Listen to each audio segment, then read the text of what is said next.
பிஸ்மில்லாஹிர் ரஹ்மானிர் ரஹீம். வயின் கல்லப்துமூஹுன்ன மின் கப்லி அன் தமஸ்ஸூஹுன்ன. அவர்களை நீங்கள் தொடுவதற்கு முன்னால் அவர்களை தலாக்கு சொல்லிவிட்டார். வகது ஃபரதுத்தும் லஹு வகது ஃபரதுத்தும் லஹுன்ன ஃபரீதத்தன். அவர்களுக்கு மகரையும் நீங்கள் நிர்ணயித்து இருந்தால். ஃபனிஸ்ஸு மா ஃபரதுத்தும். நீங்கள் எதை நிர்ணயித்தீர்களோ அதிலே பாதி அவர்களுக்கு உண்டு. இல்லா ஐயாசூனா, அவர்கள் மன்னித்தாலே தவிர, அல்லது அவ் யாசு அல்லதி பியதிஹி உகுதத்துன் நிகா, எவருடைய கைவசத்திலே நிகாவினுடைய பந்தம் இருக்கின்றதோ அவர்கள் மன்னித்தாலே தவிர. வான் தாஃபு அக்ரபுலி தப்புவா, இந்த விஷயத்திலே நீங்கள் விட்டு கொடுப்பது அது தப்புவாவுக்கு மிக சமீபமானதாக இருக்கும். வலா தன்சவுல் ஃபதுல பைனக்கும், உங்களுக்கு மத்தியில உபகாரம் செய்வதை நீங்கள் மறந்து விடாதீர்கள். இன்னல்லாஹ பிமா தஅமலூன பசீர், நிச்சயமாக அல்லாஹ் தாலா நீங்கள் செய்யக்கூடியவற்றை பார்ப்பவனாக இருக்கின்றான் என்று அல்லாஹ் தாலா கூறுகின்றான். இதற்கு முன்னால சொல்லப்பட்ட ஆயத்திலையும் மகர் பத்தி தான் சொல்லப்பட்டுச்சு. இந்த ஆயத்திலையும் மகரை பத்தி தான் சொல்லப்படுகிறது. இதற்கு முன்னால சொல்லப்பட்ட ஆயத்துல அல்லாஹ் ரப்புல் ஆலமீன் என்ன கூறினான் அப்படின்னு சொன்னா, நிக்கா நடந்துச்சு. அந்த மனைவியை அவன் தொடுவதற்கு முன்னால் மகரும் நிர்ணயிக்கப்படலை, அவளை தலாக்கு சொல்லிட்டாங்க அப்படின்னு சொன்னா, அப்போ அந்த மாதிரி நேரத்தில் அந்த பெண்ணுக்கு முத்தா கொடுக்க வேண்டும். முத்தானா என்னங்கிற விளக்கமெல்லாம் நான் உங்களுக்கு சொன்னேன். அது எப்படி கொடுக்கணும்? அலல் மூசி கதரு அலல் முக்குத்திரி கதரு. செல்வந்தன் அவனுடைய வசதிக்கு தகுந்த மாதிரி, காசு பணம் இல்லாதவன் அவனுடைய அளவுக்கு கொடுக்கணும் அப்படிங்கிற விஷயமெல்லாம் முந்தின ஆயத்தில் சொல்லப்பட்டுச்சு. இப்போ இந்த ஆயத்தில் அல்லாஹ் ரப்புல் ஆலமீன் என்ன சொல்லுகிறாங்க அப்படின்னு பார்த்தீங்கன்னா, அதாவது மனைவிக்கு மகர நிர்ணயம் செஞ்சுட்டாங்க. வகது ஃபரதுத்தும் லஹுன்ன ஃபரீதத்தன், அவளுக்கு மகர் நிர்ணயிக்கப்பட்டுருச்சு.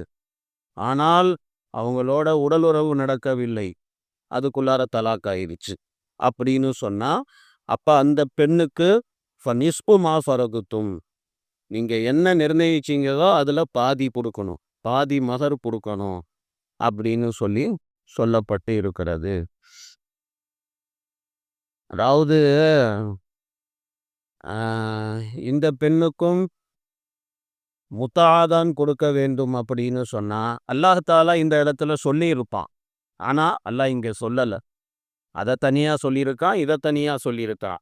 அப்போ நான் ஏற்கனவே சொன்ன அந்த ஆயத்தினுடைய சட்டம் அது வேற, இந்த ஆயத்தினுடைய சட்டம் அது வேற. அதனால தான் தனித்தனியாக அல்லாஹ் ரப்புல் ஆலமீன் அல்லாஹ் அதை பிரித்து பேசுகின்றான். அல்லாஹ்வுக்கு வெளிச்சம். அதாவது உடலுறவுக்கு முன்னால் மகர் நிர்ணயிக்கப்பட்ட மனைவி அவள் தலாக்காகிவிட்டாள் அப்படின்னு சொன்னா, எல்லா உலமாக்களிடத்திலேயும் அவளுக்கு பாதி மகர் அவளுக்கு உண்டு, பாதி மகர் அவளுக்கு கொடுக்க வேண்டும். ஐ திங்க் 3 இமாம்கள் அதை தான் சொல்றாங்க. 4 இமாம்கள்ல 3 இமாம்கள் அவங்க தான் சொல்றாங்க. அதாவது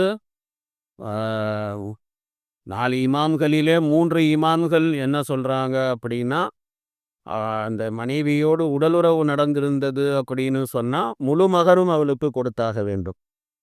அதாவது கணவன் மனைவி அவங்க 2 பேர் தனி அறையில் இருந்தாங்க அப்படின்னா, அவங்களுக்குள்ளார ஒன்றும் நடக்காட்டியும் அதுதான் சட்டம்.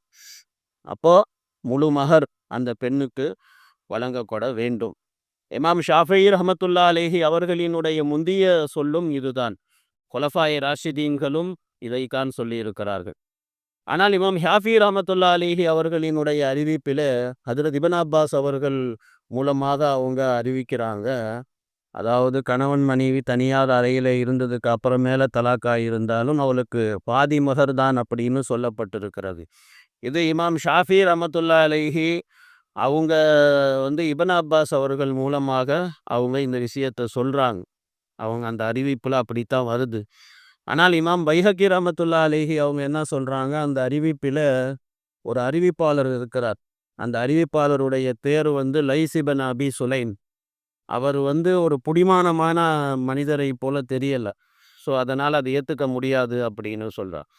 ஆனால் இப்னு அப்பாஸ் ரதியல்லாஹு தஆலா அன்ஹு அவர்களின் மூலமாக இதே செய்தி இன்னொரு அறிவிப்பாளர் இப்னு அபி தல்ஹா அவர்களின் மூலமாக அறிவிக்கப்படுகிறது. அவர் நல்ல உறுதியான அறிவிப்பாளர். அப்போ அதுலேயும் இதே விஷயம் வருவதுனால அதனால இந்த அறிவிப்பை சந்தேகப்பட முடியாது. ஸோ இமாம் ஷாஃபி அவர்களினுடைய ஒரு சொல் அப்படியும் இருக்கிறது. பிறகு அல்லாஹ் ரப்புல் ஆலமீன் என்ன சொல்றான் அப்படின்னு சொன்னா, அந்த பெண்ணுக்கு பாதி மகர் கொடுக்கணும். அந்த பெண் இருக்கிறாளே அவளாகவே தன்னுடைய மகரை மன்னித்தாள். அப்போ கணவன் அந்த மகரை கொடுக்க வேண்டிய அவசியம் இல்லை. அவளா மன்னித்தால் தான். இல்லைன்னா கண்டிப்பாக கொடுத்துதான் ஆக வேண்டும். அவளாக மன்னித்தாள் அப்படின்னு சொன்னா இப்ப கணவன் ஒண்ணுமே மகர் கொடுக்க வேண்டிய தேவையில்லை.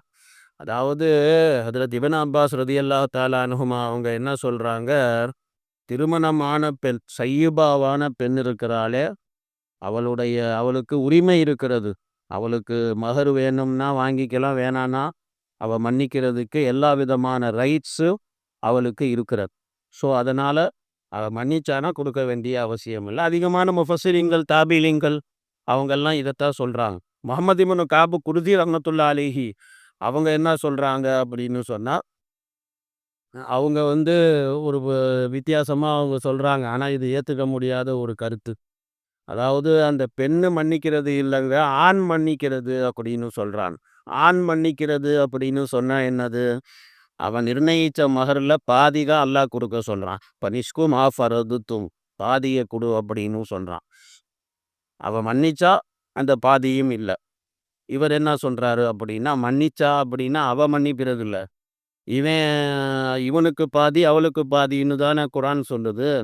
இப்போ இவன் எனக்கெல்லாம் பாதி வேணாம், நான் என்ன நிர்ணயிச்சேனோ அதை கொடுத்துருவேன் அப்படின்னு சொல்லிட்டு கணவன் பேசுகிறான் அப்படின்னு சொன்னால் அப்போ அவன் முழு மகரையும் கொடுக்க வேண்டியது தான் அவளுக்கு. இப்படி இமாம் முஹம்மது இப்னு கஅப் குர்தி ரஹ்மத்துல்லாஹி அலைஹி சொல்கிறார். ஆனால் இது ஏற்றுக்கிற மாதிரி இல்லை. இவருடைய கருத்து இது. இந்த மாதிரி அவர் சொல்கிறார். அப்போ அல்லாஹ் தாலா என்ன சொல்கிறான், அவளுக்கு பாதி மகர் கொடு. அவள் மன்னிச்சானா அதை பாதி மகரும் நீ கொடுக்க வேண்டிய அவசியம் இல்லை.